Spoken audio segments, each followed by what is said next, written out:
Hello, fair science 30s. This is going to be the lesson on electric fields and magnetic fields. So hopefully you watched some of those crash course videos first, and you might even want to zoom back through them. I know it's, 25 minutes in total for the both of them, but you might want to just have a peek back after we've talked about it as well, because it gives you a good visualization to start.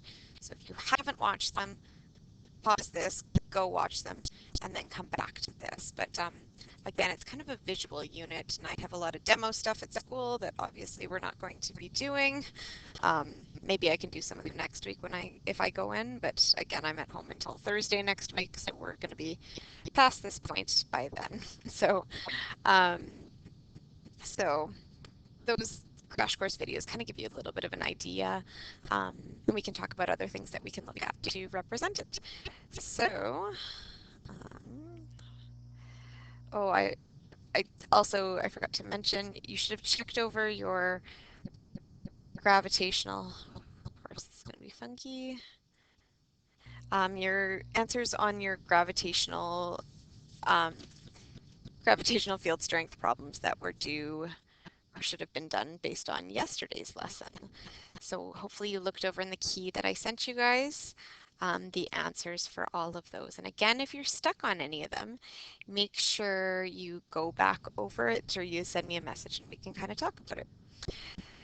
So again, when we defined fields at the beginning, we were talking about kind of that region around an object that forces something else to experience a force, like a push or a pull. So we talked about gravitational fields yesterday. Again, keeping in mind that they're pretty long range, so we feel the effects of the gravitational force of the sun, or the gravitational field strength of the sun is the better way to describe that.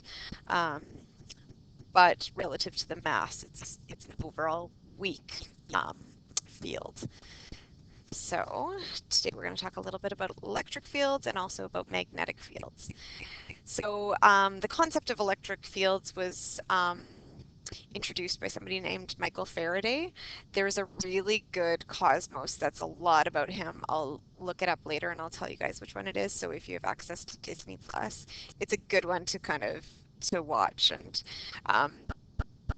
he's super important in terms of physics and in terms of motors and electricity generation and those sorts of things. He's a really big portion of that. So electric fields are caused or are created by charged objects either attracting or repelling.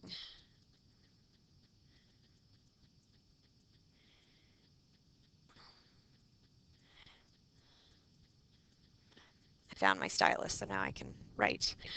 So charges are caused, so again, attracting. So charges that are opposite are going to be attractive. Charges that are the same are going to repel. So charges are caused by electrons. I can't write that small. Moving from one place in an object to another. So again, we talked a little bit when we were talking atomic theory in Science 10 about electrons. And so this is a big part of electric fields, which should make sense. So the more charge that an object has, the stronger the field it would have. So the greater the overall charge, the stronger the field. As well, the closer the objects are, the stronger the field as well. Um, So again, if it's less charged, it's going to be weaker. If they're farther apart, it's going to be weaker. Same sort of thing with gravitational, right? The closer it gets, the stronger the gravitational field strength, and farther apart, it's going to be a weaker portion. So when she would have talked about this, kind of using her big Q and little q, but we're just always going to just be talking about Q. And when we're describing electric fields, we always are representing what would happen to a positive test charge. So the way that a positive charge would move. So when we're kind of representing against a single charge as well as with multiple charges, we're always kind of saying, what would happen if I plunked a positive test charge or a positive charge right here? Where would that test charge actually move? Um, so I guess I have the circle on the sheet. Oh, and I have all the lines on yours as well. So what we're saying is if I have a negatively charged part, whatever it is, a negatively charged portion, and if we wanted to just represent, so these are two independent situations, draw a line between that. If I put a test charge right here, what's going to happen towards it? So again, a test charge, when we're drawing lines, we're always talking about a positive test charge. So if we're thinking the ability to attract, a negative is going to be attracted to a positive. Or I guess the better way of saying it is a positive is going to be attracted to a negative. So if we put a test charge right here, well, it's going to be attracted and it's going to move this way, directly towards it. If I put a test charge right here, well, it's going to move towards it. If I put a test charge, again, positively charged test charge, it's going to move right towards it. So you can see that the field lines for a single charged object, if you put a test charge anywhere, it will look like that. And so again, just like we have written above, so the closer the objects are, the stronger the fields. So if we look at kind of the distance between these, the distance between any arrows that I would draw, the distance is greater further apart, meaning that the field is less strong. Whereas they're closer when I draw them together, which will indicate that the field is actually stronger the closer that you are to whatever your object is. And so on that same point, if I drew if I plunked a test charge, a positive test charge right here, so what we would have is it would repel. And so what that does is it rocketed away. And if I put a test charge right here, it would rocket it away. And so that's why they all look like this, because again, whenever we're talking about a test charge, we're talking about a positively charged test charge. So that's what would happen if I put a test charge near this electric field, so near this electrically charged object or item or whatever it is, a positive test charge would be repelled away. Whereas if it was negatively charged, a positive test charge would be attracted to that. So usually kind of at this point, what I do is I blow up a balloon and I take it, or sometimes I do it with we have something called an electrostatics kit where I basically have a piece of glass is what we're going to call it, and different types of things. So I have like some fake fur and some wool and some different types of fabric and something like that. And what I can do is rub it onto the glass rod, and then I can bend water with it. So I will be applying electrons to the surface of the glass rod, and then what I usually can do is run water really slowly through my tap, and if I move the rod close to the water, it will bend the water towards it. And again, that's because I've negatively charged the rod, so applied a whole bunch of electrons to it by rubbing whatever it is, the fur, the whatever it would be. And water is a polar molecule, meaning it has like a side that's slightly positive and slightly negative. So what it will do is it'll line up all those slightly positive sides and they will try to reach that negatively charged object that I have applied those electrons to.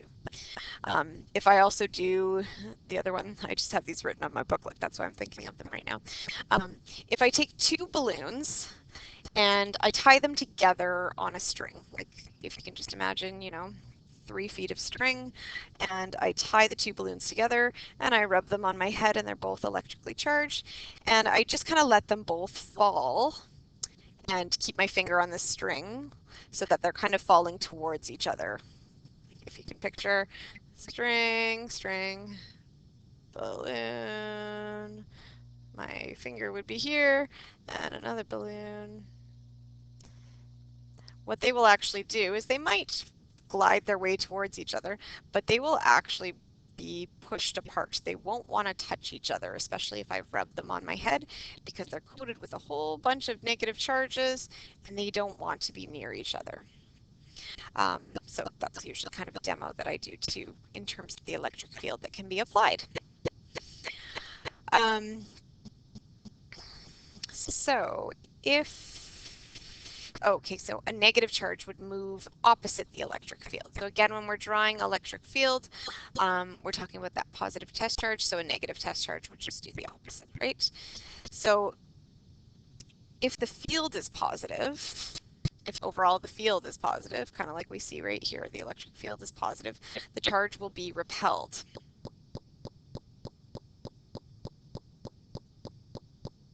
My E's aren't connecting. So if the field is negative, like we kind of have in this diagram, then the positive charge would be pulled in towards it. So our formula, it's in the data booklet on the same page as the gravitational field strength stuff. So you don't need to worry about memorizing it, but you do need to worry about how to apply it. So E, so what, at the way that it's arranged right now, if it's asking you to solve for the electric field strength, that is E. And so your units for that is going to be newtons per coulomb. So I guess we haven't really talked about coulombs. So that's actually related to Q. And so again, you would have seen that in the electrostatics or whatever that YouTube video, the crash course would have been. She would have been talking about Q. So Q is the charge on an object, and it's measured in coulombs. So it's not Celsius or something like that. Q is the charge on an object measured in coulombs. And so I guess we'll finish filling this out, and then I'll talk a little bit more about this. So Coulomb was a physicist as well. I'm not going to talk about every physicist that is involved in this because there's so many of them, and I don't know all of their specific contributions, but if you're passionate about physics history stuff, oh my gosh, again, go to those Cosmos episodes because they love talking about like how they were banned from the church and those sorts of things. It's really quite interesting, the process that a lot of these scientists and chemists and physicists, the process that they go through and had to go through and what they kind of needed to stand up against. It's quite interesting. So K is coulombs, C-O-U-L-O-M-B-S,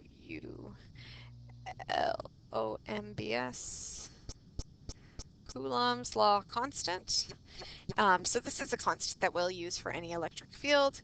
It's wouldn't calculate it out, we just get it, so we don't need to worry about deriving where that actually came from. So the number for Coulomb's law constant is 8.99 times 10 to the power of 9 Newton meter squared per Coulomb squared. Sorry, this is a 9, if you can read that. And so just like we had a gravitational constant on Earth in the previous portions, the gravitational constant of that's 6.67 times 10 to the power of negative 11, we'd have a constant in this. It's called Coulomb's law constant. So that's the number for that one. And the next part is same idea as we saw with gravitation, R, representing the radius.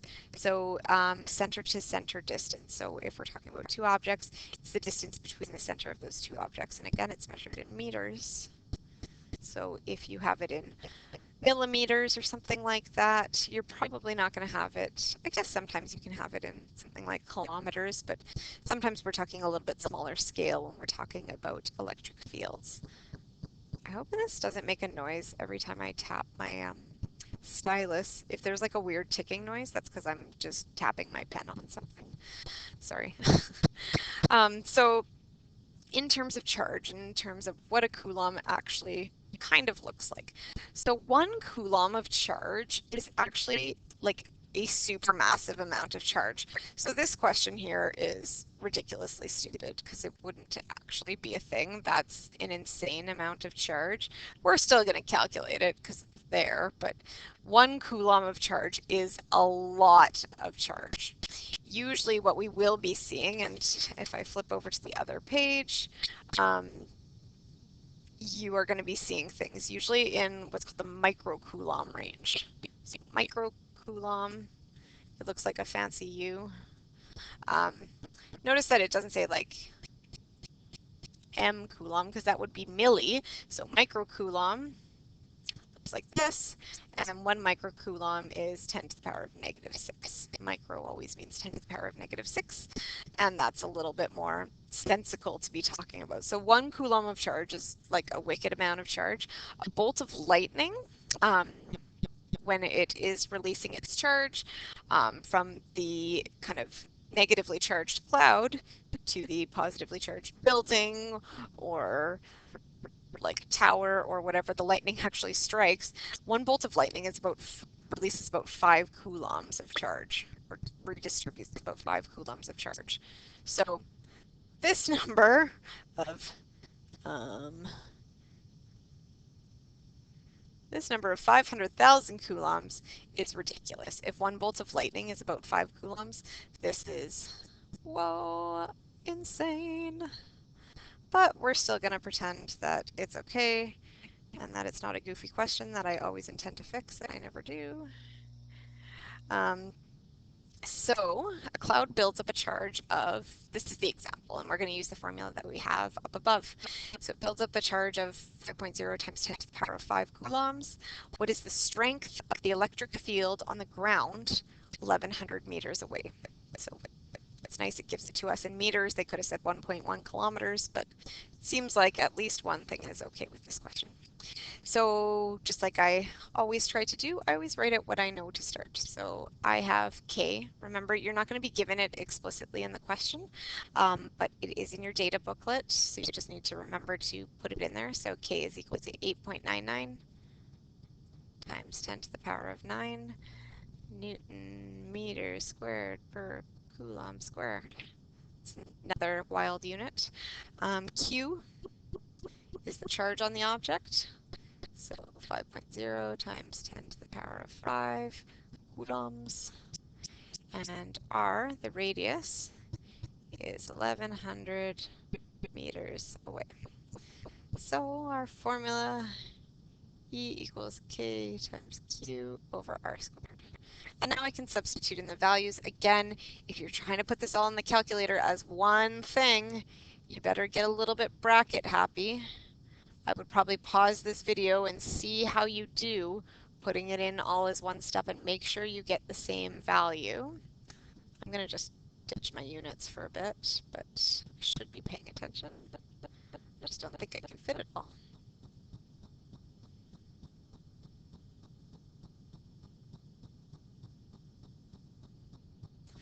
So that's what it looks like. Again, punch it all into your calculator. Thinking about significant digits before I write out, I guess I can write out the whole number. I'm just assuming I punched this in the calculator correct before. I definitely could have made a mistake, so I'm pretty sure I'm still good. Let me see, is there a calculator around here? I don't have a calculator, but I'll double punch it through after, and if I have a mistake, I will let you guys know. So with the correct number of significant digits is what I'm going to call it, because it spits out quite the number. Here, I'll write our raw answer. 3714876 or something like that. Newtons per coulomb. So I need to put this in scientific notation. I can't get to 2 significant digits because, again, when we have something in scientific notation in the question, that is my significant digits, which is just in total 2. So putting into scientific notation, again, I'm moving this 1, 2, 3, 4, 5, 6, 7, 8, 9 bloops. So 3.7 times 10 to the power of 9 newtons per coulomb. So that's that. And again, you might be asked to solve for the charge on the object, so you could be asked to solve for Q, you could be asked to solve for R. So make sure you know how to rearrange that formula. Again, if you solve for R, make sure you take the square root of both sides, because right now how the equation is written, that's R squared. So make sure you square root both sides. They're probably... Yeah, there was one of the questions, question 2 on the gravitational field strength. Make sure you got that one right, because that's a radius one. It's solving for R in gravitational field strength. So make sure you understood that. So your assignment. So again, textbook questions first, and then electric field strength problems. So these ones, again, I'm not going to take them in. Uh-oh. Hopefully your notes have the rest of this. I think it probably did, and I just goofed up at something. There's more to each of these questions. So if you don't have it, send me an email, but yada, yada, yada. So double check your answers for these 3 questions with my notes package. Again, the first 2 is just saying find the electric field strength, which represented in our formulas above is E. This one is E. And then question 3, what is the distance? So it's saying distance here. So distance representing, based on that formula, the radius. So think about how you can rearrange that formula to solve for R.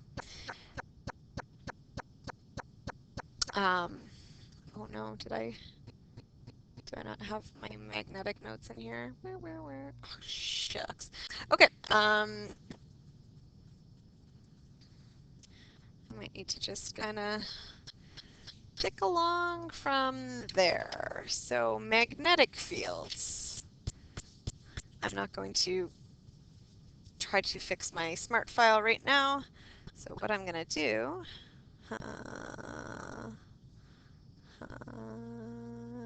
is do this and just go back to the key, and we'll talk through the magnetic stuff. Again, if you didn't watch that video that I posted or that I sent you guys from Crash Course on Magnetism, make sure you do that. Oh, what am I doing? I can't talk and do stuff.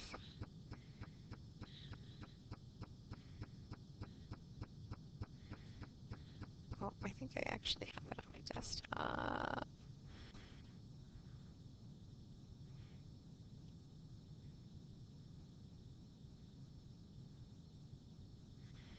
Okay, so why you gotta be like this, computer? Why you not letting me click? Why you not letting me click?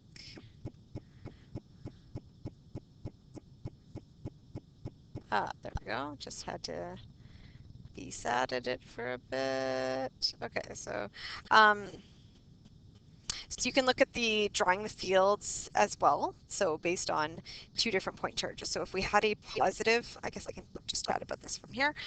She showed both of these in the video. So if I had, again, we're talking about dipoles here. So having multiple different fields that are interacting. So if I had a positively charged portion, like right here, no, it won't let me write.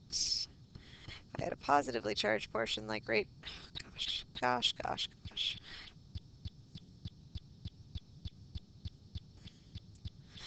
Like right there, I'm not going to click anything because I know it's not going to do anything. So I have a positively charged portion. I hope you can see my cursor. And then a negatively charged portion.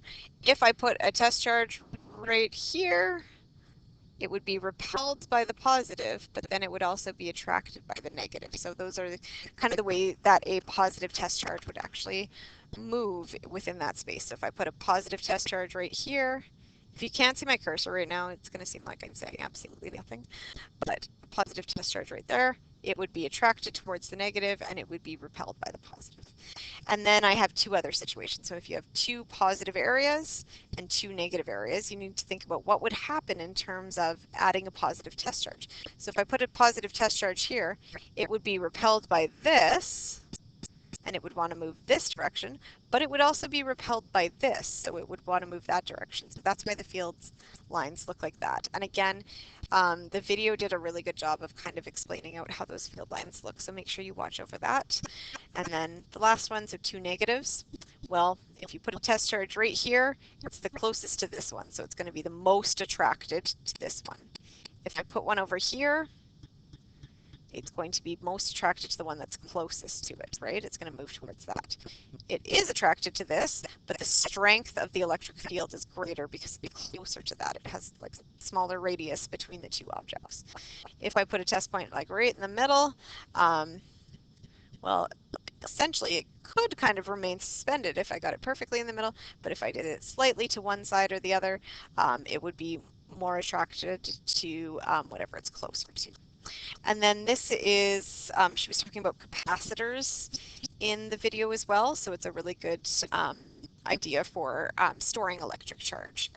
And so she would have explained that stuff out.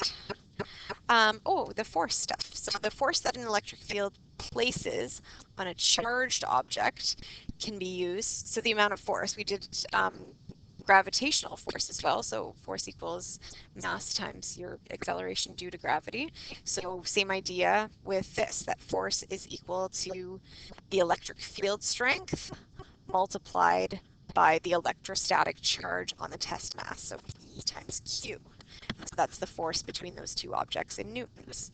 So you could be, I don't think the questions you have anywhere there could ask you about forces, but we could actually see this Fe is equal to E times Q. Again, where E is the electric field strength in newtons per coulomb, and Q is the electrostatic charge on the test mass. So you might need to pause this if you didn't get any of that down. I know I'm going a little bit faster, but I want to get to magnetism and not have this be 600 years. So again, they talked about the compass and magnet stuff. That was observed. I usually do that as well. We have lots of compasses and magnets at the school, but not today. So magnetic fields. So magnetic fields are created by the movement of charges. So they would have talked, again in that video, I'll just keep referring to it because I know it's a really good one, about the observation that as current moved through a wire, so once you have a source of electrons, like a battery, as current moves through the wire, it actually moved the compass, so moved the needle on the compass, either towards or away from the direction of the current. So magnetic fields are kind of like electric fields, and they're actually intertwined in kind of a special way. They will attract or repel, but the thing that you need to think about in terms of magnetic poles is they're not charges. So when we're talking about electric fields, again, it's positively or negatively charged. Magnetic fields are not the same. So one end of a magnet is not positive and one end is not negative. It has to do with the alignment of particles or the alignment of the grains within it. So it doesn't have to do with charged objects.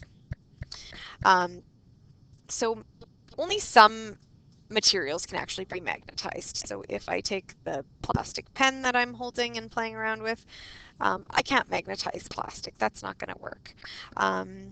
So magnetic materials have to have what are called magnetic domains, and these are tiny grains which create a magnet when they're lined up. Off the top of my head, I cannot recall what this figure is in the textbook, but if it's written down, it's probably actually important. So it's probably representing how these grains lined up within a magnetic material. So it wouldn't happen in a material that's not able to be magnetized.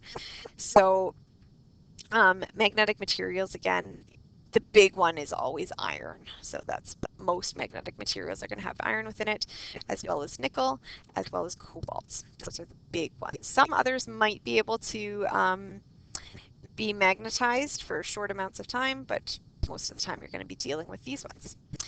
So you can create a magnet. We usually do this, sorry.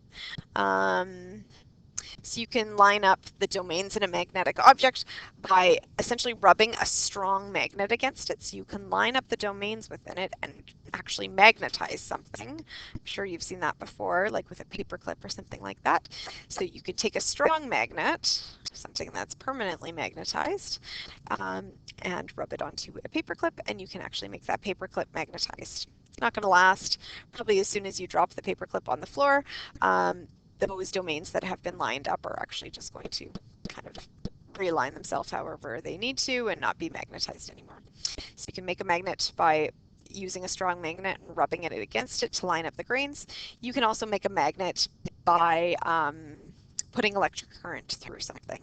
So this is where electromagnetism actually comes from. So this is the relationship between electricity and electric fields and magnetism.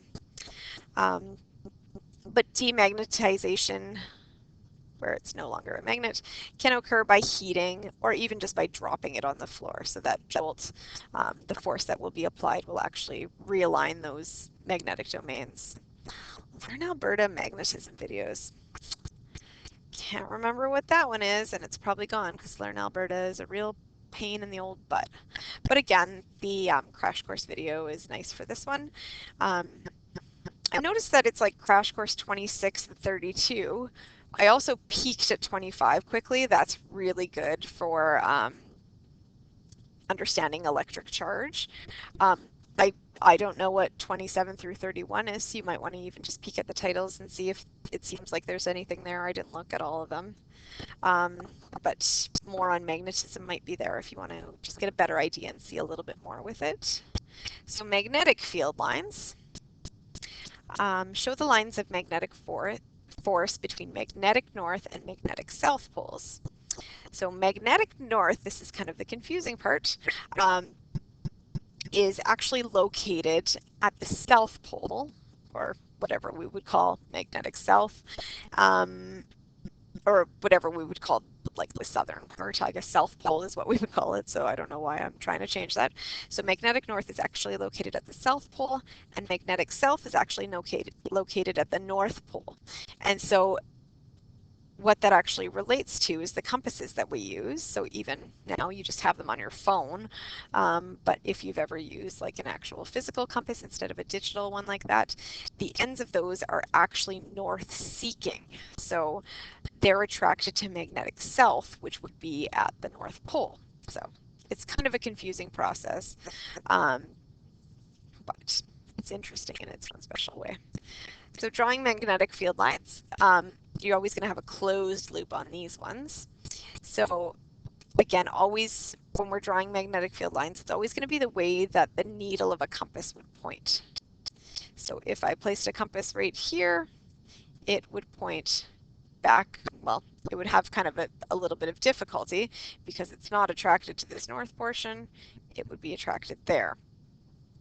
So it's always going to go from north to south, north to south.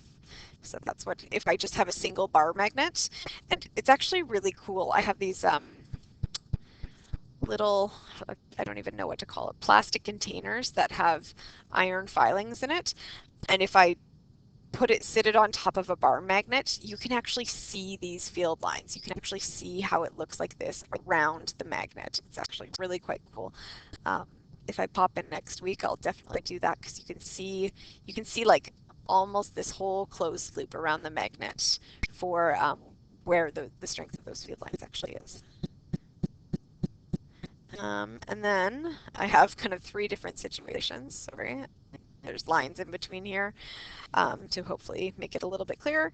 So this is saying if I have two bar magnets, kind of represented by my pink, if I have two bar magnets, again, there should be some type of writing in between this. I don't think it'll let me do anything. Huh? Huh? Nope, it's not letting me do anything in between those.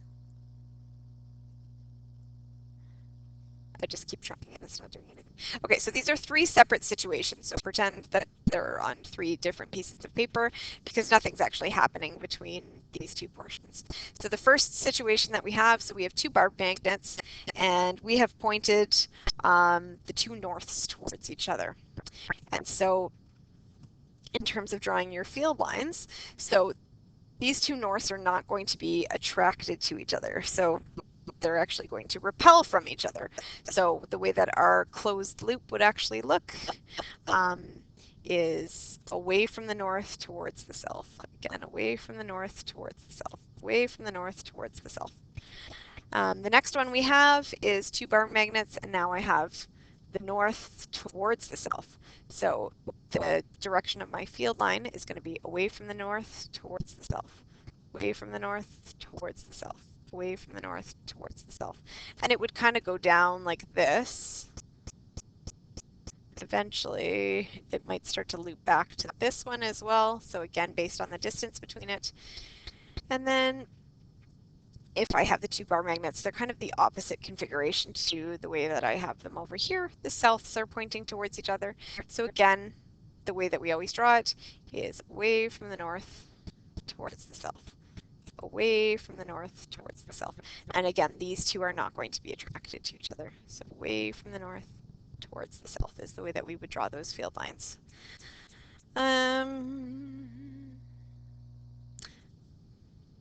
So practical uses of these three different types of fields. So gravitational, electric, and magnetic. So these are how they are important, or what we kind of use them for. So I don't know why this isn't, like, this stay on Earth is not the, most practical use for gravitational acceleration, but that's what I usually use it for, is keeping myself and the things I own and the people I love close to me on Earth.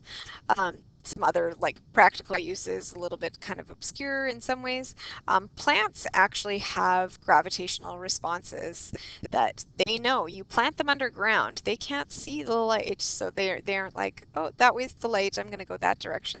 A lot of things are planted nice and deep and they won't be able to access that light. So they have gravitational responses that allow kind of their root system. They'll send their root system down towards or with the force of gravity, and they will send their shoot system, which are going to turn into leaves and branches and the stuff above ground. They'll send that up against gravity. Embryo development is actually also based on gravity as well. So different things kind of shift a different direction within the developing embryo, which then differentiates into different types of cells or systems or tissues and whatnot. So it's really complex, but it needs gravity. That's why you can't go into space. You shouldn't go into space having a baby or developing an embryo, because that won't be good. Electrical uses of fields, so photocopiers and laser printers. I like faxes. Who uses a fax machine anymore? So they work on the generation of electric fields.